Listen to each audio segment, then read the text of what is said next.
I'm not the kind of guy who calls the police unless something's on fire or someone's bleeding. But that morning, standing on my front porch with two cruisers throwing blue and red lights across my yard, I realized I didn't have to call anyone, because trouble had already arrived for me. And like always, it had a name. Marcy, my neighbor, my lifelong headache. The kind of person who thinks the HOA is her personal kingdom and everyone else exists to follow her royal decrees. She was at my gate that morning waving her arms like she was directing an airplane, yelling about how I was violating community access codes and endangering the neighborhood.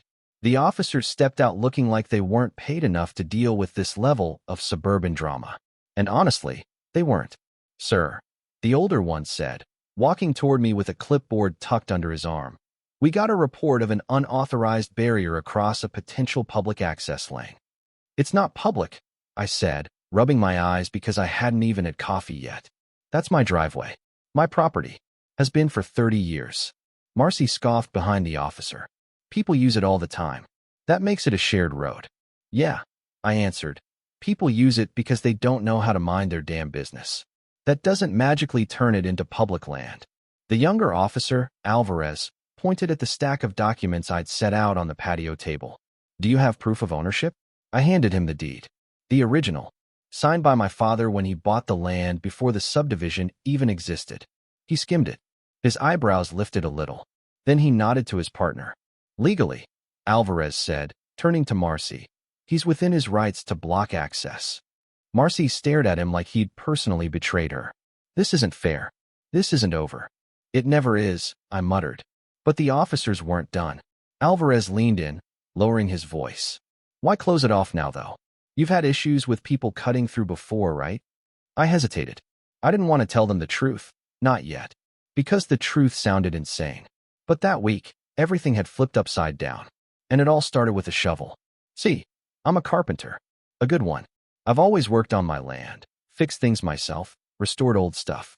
So when I started digging near the edge of my property for a workshop expansion, I expected dirt, rocks, maybe old pipes. What I didn't expect was the corner of a concrete chamber. Smooth, reinforced, cold as ice even under the summer heat. And the night after I found it, two men walked up my driveway at 3 in the morning. Not neighbors, not police, dressed in dark clothes, one carrying bolt cutters. They cut my fence, stepped right up to the dig site, touched the soil like they were confirming something, then left.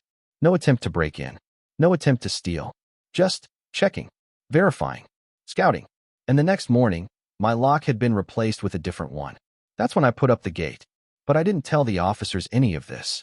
Not with Marcy standing right there. So I just shrugged. Got tired of trespassers. Alvarez wasn't satisfied, but they left. Marcy stormed home muttering something about emergencies and community rights. And for a couple hours, everything was quiet again. But that piece snapped around 11 that night. A black SUV crawled past my house. Then again at midnight. Then again at sunrise. Same vehicle. Same tinted windows. Same feeling that someone, somewhere, was watching me, waiting for something. And that next morning, I got a knock at the door that made my stomach twist. It was Alvarez. Alone. He didn't ask to come inside. He just stepped past me like he already knew I'd let him. He pulled out his phone and showed me a freeze frame from his cruiser dash cam. The SUV, parked 2 blocks from my house at 4:17 in the morning. I ran the plates, he said quietly. Came back as nothing, like they were never registered in the first place. My chest tightened. So it's not random. No, he said. It isn't. He looked at me then in a way that stripped away the whole officer act. Tell me what you found. I swallowed. Thought about lying. Then realized that lying wouldn't make this go away. So I told him. About the concrete. About the men. About the fence. About the lock. About the SUV. He didn't interrupt. He didn't laugh. He just listened, jaw clenched, eyes dark. And when I finished, he said, "Show me." We walked out back. The air was still. Too still. Not even the cicadas were buzzing. I pulled off the tarp. There it was, the slab. Alvarez crouched beside it, brushing off the dirt. "This is no storm shelter," he murmured.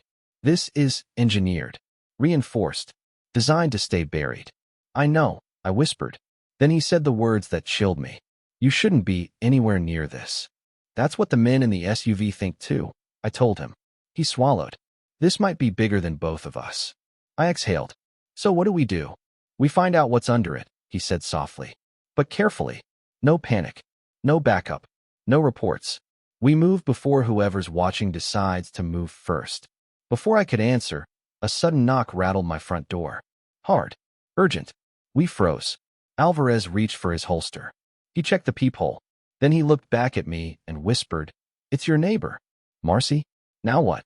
He opened the door just enough to see her. She looked terrified, pale, hands shaking, eyes darting everywhere. She pushed her way inside like she was running from something. "We need to talk," she whispered. "About them." My blood ran cold. We moved into the living room. Alvarez hovered near the window. Marcy paced, rubbing her arms like she was freezing. "I don't know who they are," she said, "but they don't like attention. They don't like questions. And if they think you're digging into something they buried, they won't just watch forever." I stared at her. "How do you know this?" Her jaw trembled. "My brother," she said. "He used to work in land acquisition. Years ago, his firm was hired to evaluate property values around here, including yours." "Okay," I said cautiously. And he found a discrepancy. Something that didn't match any public records. Something about your land never technically being available for civilian purchase. I blinked. "My dad bought this land from the county." "Yeah," she said. "That's what he thought too." She swallowed, eyes glistening. 2 days after he asked questions, men in suits visited him. Then his office burned down. He quit. He never talked about it again. I felt like the floor tilted under me. "And last night," she said, voice cracking, "that SUV wasn't just watching you. It parked outside my house too. And one of them looked right at me, like he knew I knew something." For the first time in my life, I saw real fear in her eyes. Not annoyance, not attitude, fear. And fear is honest. Alvarez took a deep breath. "They're tightening their perimeter." I looked at Marcy. "So why come to me?" "Because if they're willing to scare me over something I barely understand, then you've already crossed a line they don't want crossed." She stepped closer. "You need to stop digging. Now, before they stop you." But something inside me hardened. I'd spent most of my life being underestimated. People saw me as the quiet guy who fixed things, who minded his own business, who didn't cause trouble. The kind of person power likes to step over. But once in a while, a man reaches a point where running isn't an option anymore. I looked at her. "I'm done being scared on my own property." She shook her head. "Then you're going to get yourself killed." I turned to Alvarez. "We're opening it." He nodded once. "Then we better move fast." Marcy groaned. "The hell I am staying behind. If something happens, I'm not letting them take me as some loose end." So the three of us walked toward that slab as the sun dropped behind the trees.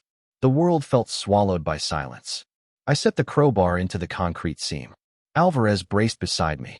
On 3, we pulled. The concrete groaned like something alive. A thin crack split open.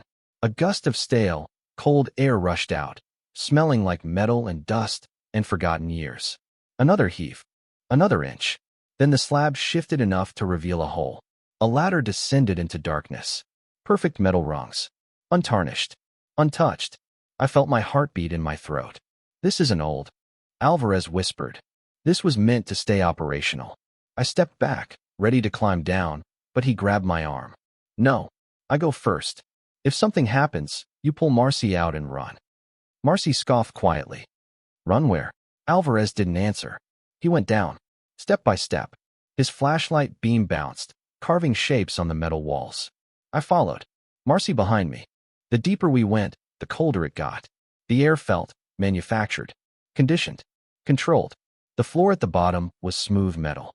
A corridor stretched out, immaculate, like someone wiped it. Clean yesterday.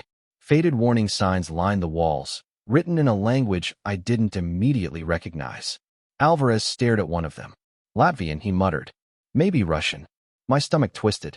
We reached a heavy door at the end. The hum behind it vibrated through my shoes. Mechanical. Alive. Alvarez pushed the door open, and the room beyond looked like a cold wartime capsule. Old terminals. Cracked monitors flickering with static. Papers scattered everywhere. But the strangest part. Dust covered everything except one keyboard. One panel. One seat. Someone had been here. Recently. I sifted through the papers. Foreign letters. Numbers. Schematics of something I didn't understand. But one thing was clear. Whatever this place was, it wasn't abandoned. Just hidden. Then we heard it. Footsteps. Distant. Deliberate. Coming down the corridor. Alvarez killed his flashlight. We backed toward the far wall. The footsteps got closer. Slow. Certain. Like the person walking already knew exactly where we were. Marcy squeezed my arm so tight it hurt. Alvarez positioned himself between us and the door. The footsteps stopped. A faint metallic click echoed through the chamber. A latch. A weapon. I exhaled, barely a whisper. We shouldn't be here. Alvarez whispered back. No. But we're not leaving without answers. The door handle began to turn. And in that last second before it opened, one truth hit me harder than fear ever could. This thing under my driveway wasn't an accident. It wasn't forgotten. It wasn't harmless. And whoever was coming through that door, they knew exactly what we'd uncovered. And they weren't going to let us walk out and talk about it. What do you think was waiting behind that door? Do you think we had a right to dig on private land? Or were we trespassing into something bigger, something dangerous, something meant to stay buried forever? Drop your thoughts in the comments. I want to know what side you're on, and whether you'd have opened that slab or walked away.